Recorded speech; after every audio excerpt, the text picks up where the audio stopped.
دنیا کو جسم کے لیے لینا چاہیے اور آخرت کو دل کے لیے۔ ہمیشہ اس راستے پر چلتے رہو جو راستہ اللہ سے ملا دے۔ جس کام سے شرمندگی اٹھانی پڑے اس سے پرہیز کرو، غصے میں کبھی فیصلہ مت کرو اور خوشی میں کبھی وعدہ نہ کرو۔ دین اپنی خواہشات پوری کرنے کا نام نہیں بلکہ اللہ عز و جل کے حکم کی پاسداری کرنے کا نام ہے۔ دانش مند وہ ہے جو عمر کو ضروری کاموں میں صرف کرے۔ مخلوق کے لیے عمل ریا ہے، اسی طرح مخلوق کے لیے ترک عمل بھی ریا ہے۔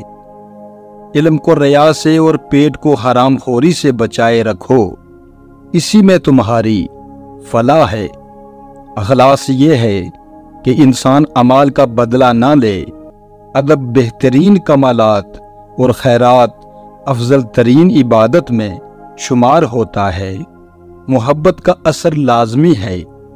اہل تقوی کی صحبت سے ان کے تقوی کا اثر پڑتا ہے۔ خوش اخلاقی ایک ایسا پھول ہے جو کبھی بھی نہیں مرجھاتا، مرتے دم تک کھلا سا رہتا ہے۔